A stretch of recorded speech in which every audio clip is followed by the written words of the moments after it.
성경 말씀을 읽어드리겠습니다. 출애굽기 24장 1절부터 11절까지입니다. 또 모세에게 이르시되 너는 아론과 나답과 아비후와 이스라엘 장로 70명과 함께 여호와께로 올라와 멀리서 경배하고 너 모세만 여호와께로 가까이 나아오고 그들은 가까이 나아오지 말며 백성은 너와 함께 올라오지 말지니라. 모세가 와서 여호와의 모든 말씀과 그의 모든 율례를 백성에게 전하매 그들이 한 소리로 응답하여 이르되 여호와께서 말씀하신 모든 것을 우리가 준행하리이다. 모세가 여호와의 모든 말씀을 기록하고 이른 아침에 일어나 산 아래에 제단을 쌓고 이스라엘 12지파대로 12기둥을 세우고 이스라엘 자손의 청년들을 보내어 여호와께 소로 번제와 화목제를 드리게 하고 모세가 피를 가지고 반은 여러 양푼에 담고 반은 제단에 뿌리고 언약서를 가져다가 백성에게 낭독하여 듣게 하니 그들이 이르되 여호와의 모든 말씀을 우리가 준행하리이다. 모세가 그 피를 가지고 백성에게 뿌리며 이르되 이는 여호와께서 이 모든 말씀에 대하여 너희와 세우신 언약의 피니라. 모세와 아론과 나답과 아비후와 이스라엘 장로 70인이 올라가서 이스라엘의 하나님을 보니 그의 발 아래에는 청옥을 편듯하고 하늘같이 청명하더라. 하나님이 이스라엘 자손들의 존귀한 자들에게 손을 대지 아니하셨고 그들은 하나님을 뵙고 먹고 마셨더라. 오늘은 출애굽기 24장 1절부터 11절을 중심으로 피로 맺은 언약이라는 제목으로 5번째 이어지는 설교입니다. 지난 주일에는 잠시 쉬어가는 뜻에서 시편의 말씀을 살펴보았습니다. 잠시 쉬었다가 힘을 내어 다시 가던 길을 계속 걸어가는 심정으로 출애굽기 24장의 말씀을 오늘 5번째 살펴봅니다. 중도에 포기하지 않고 힘들어도 정한 목적지를 향해 한 걸음씩 계속 걸어가다 보면 반드시 목적지에 도착하듯 우리가 하나님의 말씀을 한 걸음 한 걸음 내딛는 심정으로 배우고 터득해 나간다면 반드시 우리 하나님께서 우리를 하나님의 그 풍성한 지식과 깨달음의 지점으로 인도해 주실 것입니다. 그런 하나님의 은혜를 사모하는 간절한 심정으로 오늘도 한 걸음 내딛어 보겠습니다. 하나님께서는 이스라엘 백성들을 모으시고 모세를 통해 이스라엘 백성과 언약을 맺으셨습니다. 그런데 하나님께서 이스라엘 백성과 언약을 맺으시기 이전에 이미 이스라엘 백성에게는 중대한 한 사건이 있었습니다. 이 부분에 대하여 지난 시간에 잠깐 살펴보았는데 조금 더 풀어서 살펴봅니다. 그것은 시내산에 도착한 이후 모세가 십계명에 기록된 돌판을 받기 위해 시내산에 올라가 있는 동안 이스라엘 백성이 금으로 송아지를 만들어 섬긴 일입니다. 참고로 말씀드리면 이 시내산이 신명기에서는 호렙산으로 기록됩니다. 여기서 우리는 잠깐 그들이 금으로 만든 금송아지 숭배 사건을 들여다볼 필요가 있습니다. 이 부분을 잘 살펴보면 당시 이스라엘 백성의 잘못이 얼마나 심각한 것이었는지 그리고 그에 대비하여 나타나는 하나님의 은혜가 얼마나 큰 것이었는지를 알게 됩니다. 이스라엘 백성은 애굽에서 400여 년을 노예로 살아야 했습니다. 이스라엘 백성의 노예로 살았다는 것은 그들에게는 참으로 억울한 일일 수도 있었습니다. 고된 노동과 착취에 시달렸던 것은 물론이고 아무 노동의 대가도 받지 못하고 고스란히 애굽의 학대를 받아내야 했습니다. 그런데 이스라엘 백성이 장차 이렇게 학대를 받게 될 것을 하나님께서 미리 아셨습니다. 하나님께서는 이미 400여 년 전에 이 사실을 아셨고 그래서 아브라함과 언약을 맺으실 때에 이스라엘 백성이 장차 이렇게 억울한 종살이를 하게 될 것이다 라고 말씀하셨습니다. 하나님의 입장에서 보실 때에도 그들이 받게 될 억압과 노동의 착취는 매우 부당한 것이었습니다. 이 하나님께서는 아브라함에게 이스라엘 백성이 장차 애굽에서 나올 때에 그런 억울함을 모두 보상받게 될 것이다 라고 수백 년 전에 미리 말씀하셨습니다. 그것은 이스라엘 백성이 애굽에서 나올 때에 하나님께서 애굽인들의 마음을 움직이셔서 이스라엘 백성이 애굽인들로부터 각자 자신이 노동한 것에 대해 넘치도록 보상을 받게 되리라는 것이었습니다. 이것은 하나님의 약속이었습니다. 이 약속이 이미 400여 년 전에 아브라함에게 주어진 것입니다. 이에 대해 창세기 15장 14절은 이렇게 말합니다. 그 섬기는 나라를, 이 나라는 애굽입니다. 내가 징치할지며 그 후에 네 자손이 큰 재물을 이끌고 나오리라. 이 말씀은 이스라엘 백성이 애굽에서 나올 때에 하나님께서 애굽 사람들을 징벌하시고 또 이스라엘 백성이 애굽 사람들로부터 큰 재물을 갖고 나오게 될 거다라는 말씀입니다.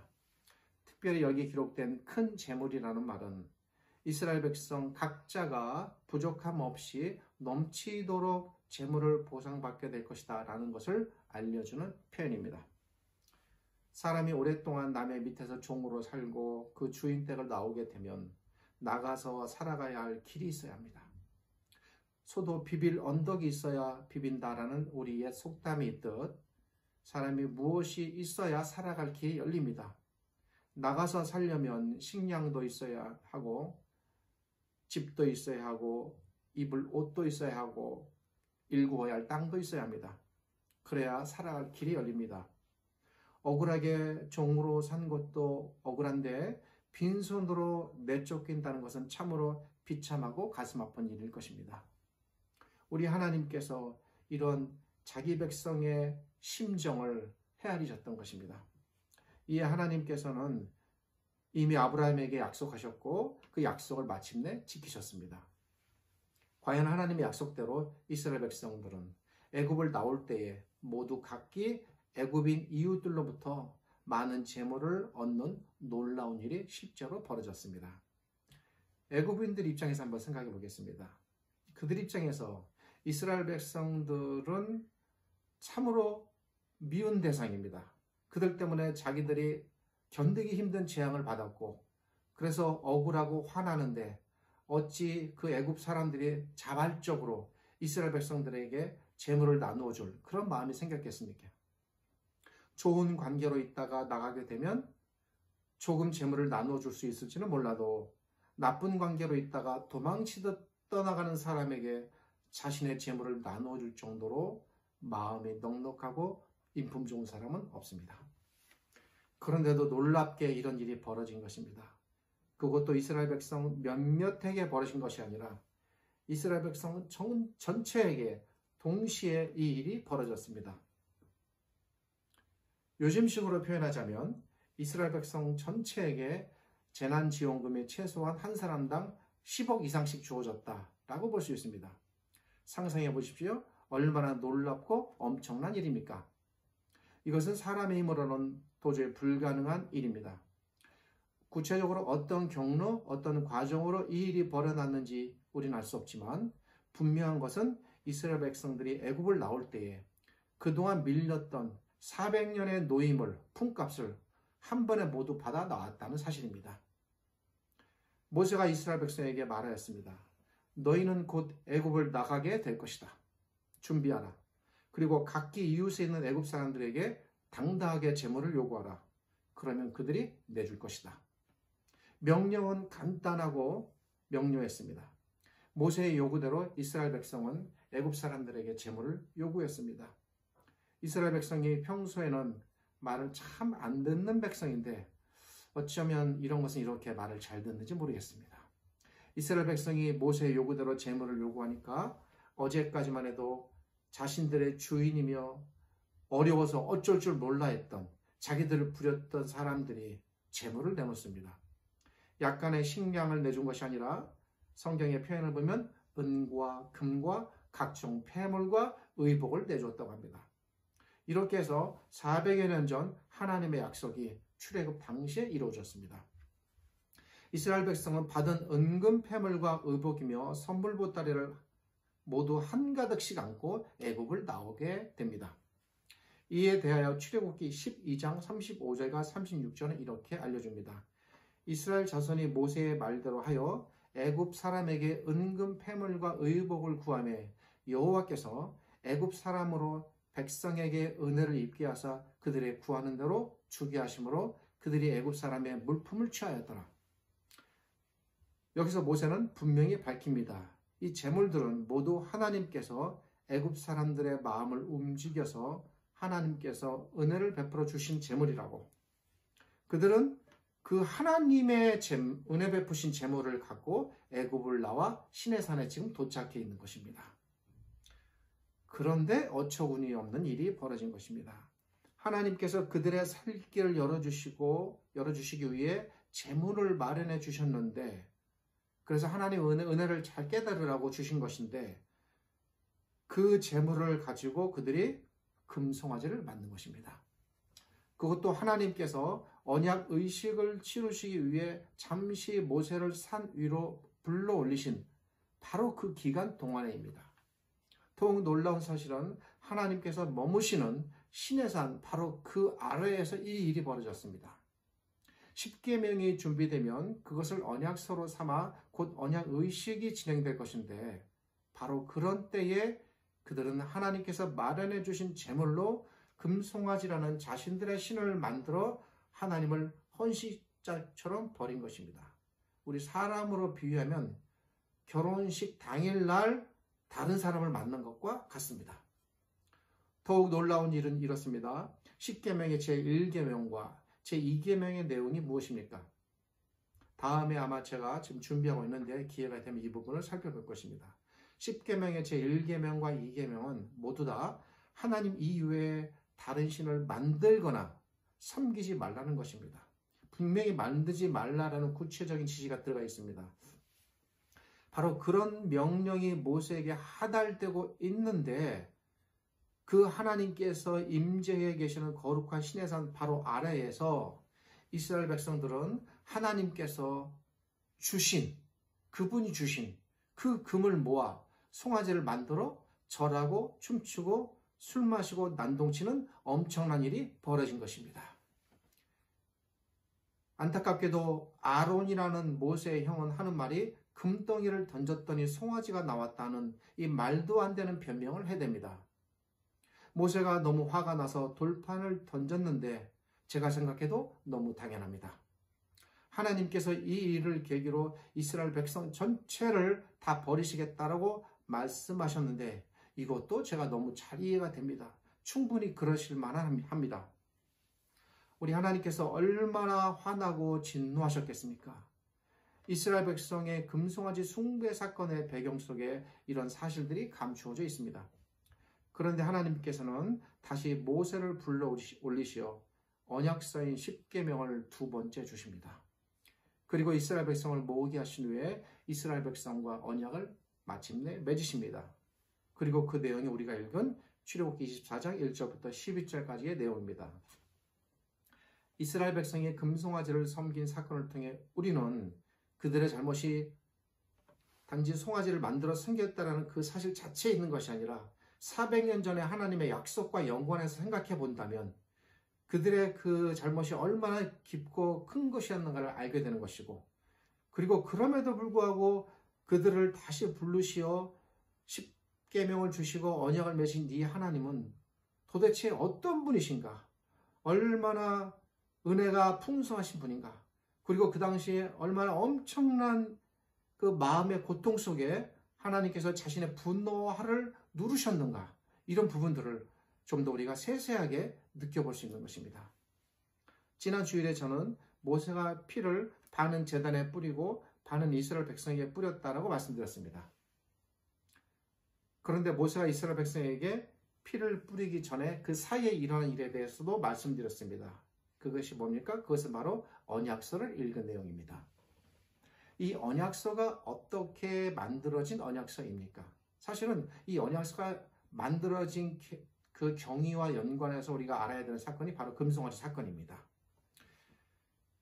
이 언약서는 이스라엘 백성의 배반과 반역의 현장 속에서 하나님의 엄청난 인내와 참으심 속에, 그리고 한량없는 그분의 은혜와 사랑 속에 베풀어진 두 번째입니다.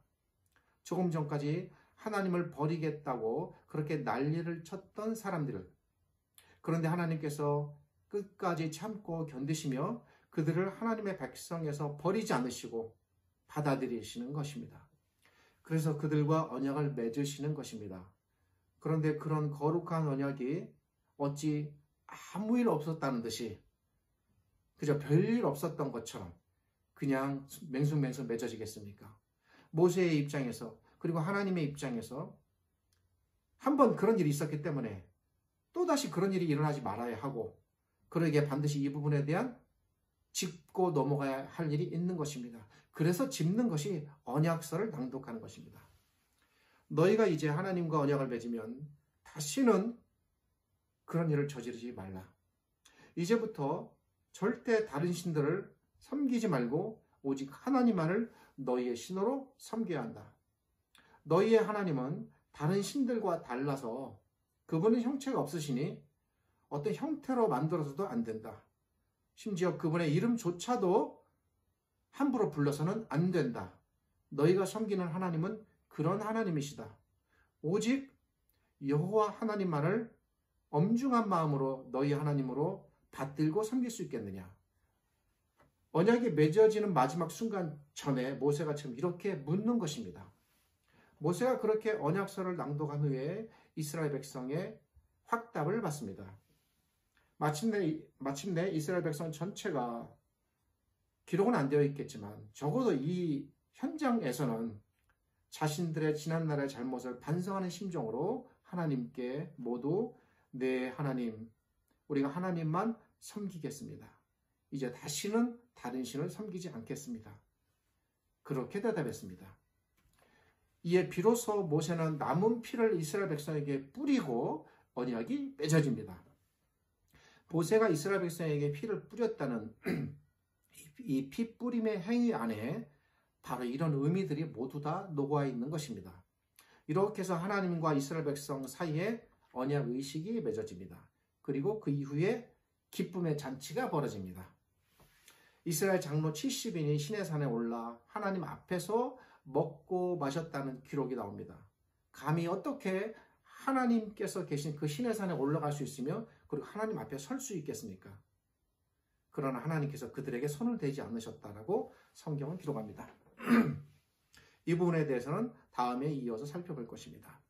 우리가 오늘 좀 더 살펴볼 것은 이스라엘 백성이 이렇게 하나님 앞에서 언약서에 다짐을 하고 언약을 맺은 후에 그 이후에 어떤 일들이 벌어졌는가에 대한 이후의 역사에 대한 부분입니다. 이스라엘 백성이 시내산에서 언약 의식을 마친 후에 이스라엘 백성은 40년간 광야에서 머물게 됩니다.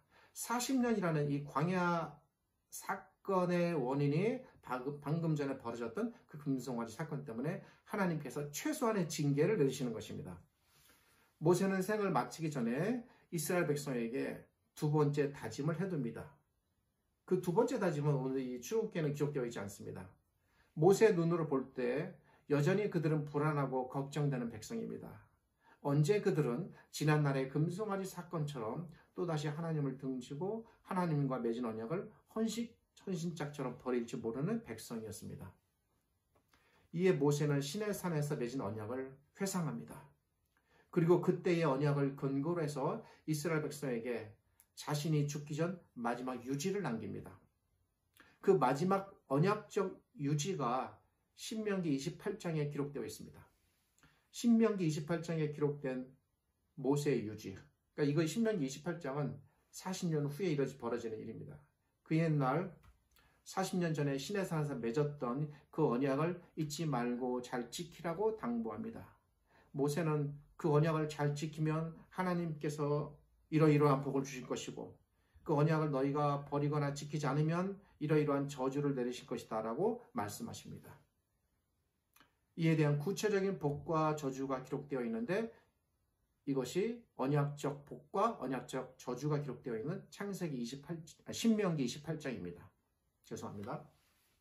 그렇게 함으로써 모세는 40년 전에 시내산에서 맺은 언약 이후 다시 두 번째 언약을 맺습니다. 그러니까 확답을 받고 싶은 겁니다. 모세는. 이 두 번째 언약이 맺어지는 장소는 그 예전에는 시내산이었다면 이번에는 모압 땅이었습니다. 그래서 성경은 이것을 모압 언약이라고 부릅니다. 이렇게 해서 모세 생전에 두 번의 언약이 맺어지게 됩니다. 이 두 번째 모압 언약에 대하여 신명기 29장 1절은 이렇게 말합니다.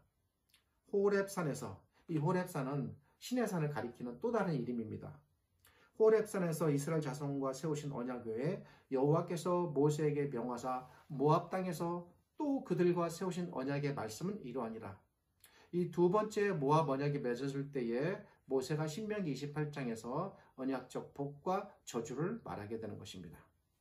이 두 번째 모압 언약이 맺어진 후에 비로소 모세는 죽음을 맞게 됩니다. 어쩌면 모세는 마지막 눈을 감는 순간까지도 마음이 편치 못했을 것입니다. 왜냐하면 모세는 이스라엘 백성들의 속성을 너무나 잘 알았기 때문입니다. 얼마나 불안하고 초조했으면 이미 맺은 언약의 의식을 또다시 맺어서 또 다른 다짐을 받아내고 또다시 얘기하고 그리고 눈을 감겠습니까? 그러나 과연 모세의 염려는 사실로 드러났습니다.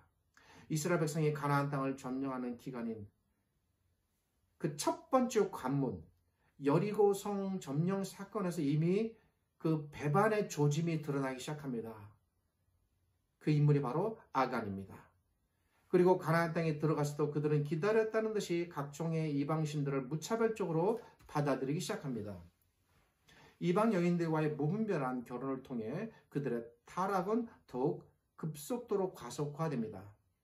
지난 주일 제가 시편 146편을 설교하면서 당시 메소포타미아와 가나안 지역 전체에 걸쳐 흩어져 있는 여러 많은 우상들에 대하여 이름을 말씀드린 적이 있습니다. 그런 무수한 우상들이 무차별적으로 이스라엘 백성 안으로 들어오게 되는 것입니다.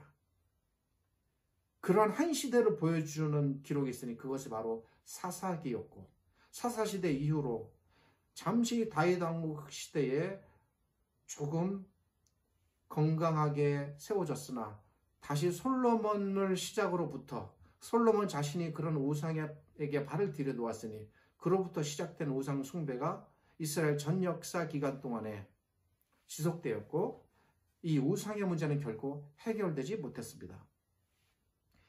결국 이스라엘은 나라가 둘로 쪼개지고 각기 북쪽의 이스라엘, 남쪽의 유다가 각각 아수르와 바벨론이라는 나라들에 의하여 멸망을 당하게 됩니다. 이스라엘의 분열과 멸망을 우리는 신명기 28장의 관점에서 보아야 합니다. 무엇입니까? 언약적 저주를 받은 것입니다. 그들이 언약을 버렸고 그럼에도 불구하고 하나님께서 무수한 선지자들을 보내셨으나 설득하셨으나 그들은 귀 기울이지 않았습니다. 우리가 알고 있는 구약의 수많은 선지자들 그들이 왜 등장했습니까? 언약을 버리지 말라고 하나님께서 계속 보낸 사자들입니다. 그들은 마지막까지 하나님을 버렸고 그 결과는 참혹한 죽음과 멸망이었습니다.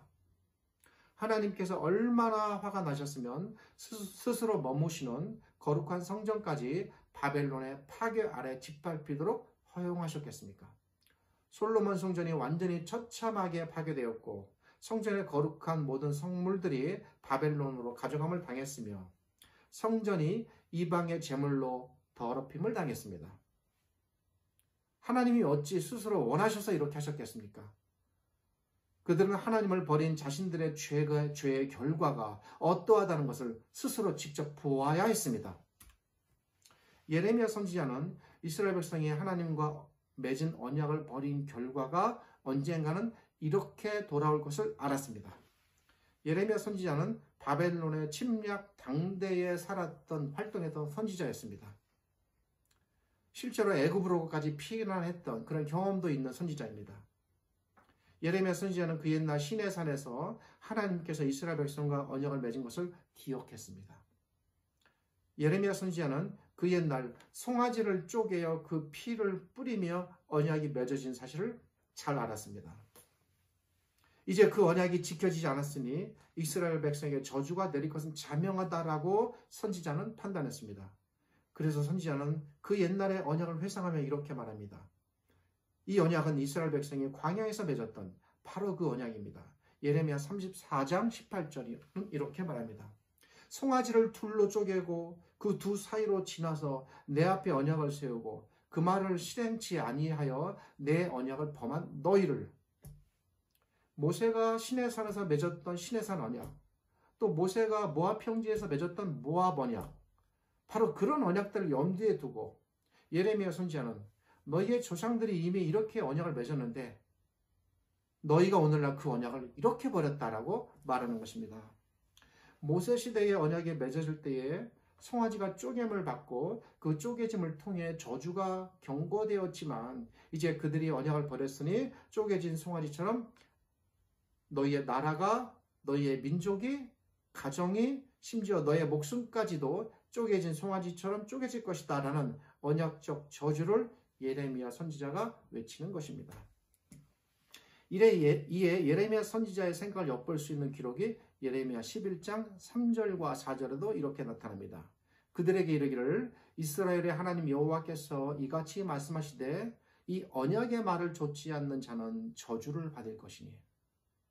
언약이라는 것은 광야에서 맺어졌던 두 개의 언약을 말하는 것이고 저주라는 것은 신명기 28장에서 말하는 언약적 저주를 염두에 둔 표현입니다. 예레미야 선지자가 분명히 신명기 28장 모세의 언약적 저주를 말하고 있습니다. 이어서 선지자는 이렇게 말합니다. 이 언약은 내가 너희 열조를 쇠 풀모 애굽 땅에서 이끌어내던 날에 그들에게 명한 것이라. 뭡니까? 신에서 난 언약입니다. 곧 내가 이르기를 너희는 나의 목소리를 청중하고 나의 모든 명령을 조차 행하라. 그리하면 너희는 내 백성이 되겠고 나는 너희 하나님이 되리라.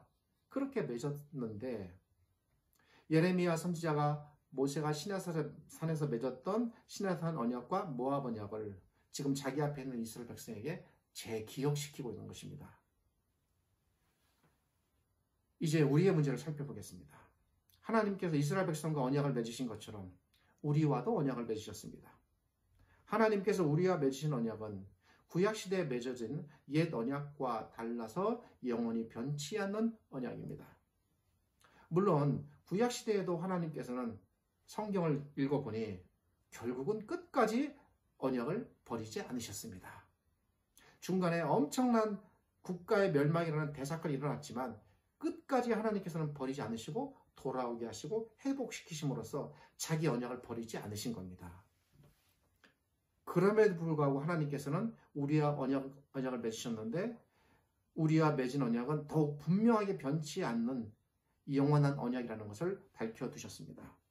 그래서 우리는 이 영원한 언약을 새 언약이라고 부릅니다. 그러기에 하나님께서 우리와 맺은 언약은 결코 변치 않는 언약입니다. 이 하나님께서는 그 옛날 이스라엘 백성에게 언약서를 주셨던 것처럼 이 부분이 이제 우리와도 겹쳐지는 부분입니다. 우리에게도 언약서를 주셨습니다. 여기서 한 가지 질문을 드리겠습니다. 우리는 성경을 구약과 신약이라고 나누어 부르는데 이 구약과 신약이 영어로 무엇인지 아십니까? 영어로는 구약을 Old Testament, 신약을 New Testament라고 부릅니다. 이 Old Testament와 New Testament가 약속이라는 우리말로 번역이 되지만 이것은 또한 언약이라는 말로 번역이 됩니다. 그러니까 Old Testament 하면 옛 언약, New Testament 하면 새 언약이 되는 것입니다. 성경을 나누어 부르면 곧 구약의 언약, 신약의 언약이고 하나로 부르면 성경 전체가 곧 언약이라는 말입니다. 그러기에 구약과 신약 전체를 묶어서 말할 때 이것을 우리는 다른 말로 언약서, 언약책이라고 부르게 되는 것입니다. 물론 성도나 신자들이 이렇게 많이 언어를 사용하지 않지만 그 성경이라는 책 속에 담겨 있는 의미에 이런 의미가 담겨 있습니다. 하나님께서 우리와 언약을 맺으셨고 그 옛날 시내산에서의 이스라엘 백성에게 언약서를 주셨던 것처럼 우리에게도 언약서를 주셨다는 것입니다. 그 언약서가 바로 여러분 손에 쥐어져 있는 성경입니다. 성경 전체가 곧 우리에게는 언약서이고 언약책입니다. 그러기에 우리가 하나님의 언약을 잘 지키는 길은 어디에 있을까요? 그것은 그 옛날 언약서를 주시고 언약을 잘 지키라고 말씀하신 것처럼 우리에게도 이 언약서를 주시고 잘 지키라고 말하고 계신다는 사실을 깨달아야 합니다. 우리가 우리에게 주어진 이 언약서를, 언약책을 잘 읽고 깨닫고 이행한다면 그것이 곧 우리가 하나님의 언약을 충실히 지키는 길입니다. 우리 언약을 지키는 모든 길은 바로 이 성경 안에 있습니다. 언약책을 무시하고 하나님을 바로 섬긴다? 그런 일이 일어날 수 없습니다. 엄히 깨달아야 합니다. 언약서를 무시한다는 것은 곧 하나님에 대한 무시로 간주됩니다. 오늘은 특별히 언약과 언약서에 대해 살펴보았습니다. 우리 주님께서도 가르치시고 당부하신 것처럼 날마다 주의 언약을 지키고 행하시기를 바랍니다. 날마다 주의 언약서에 집중하여 흔들리지 마시기 바랍니다. 저 옛날 시내산에서의 그 불미스러운 일이 우리에게는 결코 일어나지 않도록 우리 모두 그 일을 경계로 삼아 분명한 교훈으로 삼기 바랍니다. 기도하겠습니다. 거룩하신 아버지 하나님 감사합니다. 이스라엘 백성들과 언약을 맺으시고 그들에게 언약서를 주신 것처럼 이제 우리와도 변치 않는 영원한 새 언약을 맺으시고 우리에게 이 놀라운 언약서를 주신 것을 감사드립니다. 우리에게 주신 이 언약의 책을 저희들 날마다 읽고 탐독하여 더욱더 분명하고 흔들리지 않게 하나님의 언약 안에 머무는 저희들 되게 하여 주옵소서. 하나님께서는 우리의 하나님이시고 우리는 하나님의 백성이다 라는 이 진리를 가르치는 모든 가르침과 교훈의 말씀이 이 언약서 안에 들어있으니 부지런히 읽고 깨달아 하나님과 맺어진 이 거룩한 언약에서 한치도 벗어남 없이 흔들림 없이 견고히 서 있는 이 땅의 모든 백성들, 신자들 되기를 소망합니다. 지금은 우리 주님 예수 그리스도의 은혜와 저희를 지극히 사랑하시는 아버지 하나님의 크신 사랑과 오늘도 이 말씀으로 깨닫게 하시고 위로하시며 저희를 이끌어 가시는 성령 하나님의 함께 하심이 하나님을 언약의 하나님으로 받들어 섬기며 또 하나님께서 주신 이 말씀을 언약의 말씀으로 받아들여 부지런히 행하며 실천하기를 힘쓰는 이 땅의 모든 백성들에게 영원토록 함께 하시기를 주님의 이름으로 축원하옵나이다. 아멘.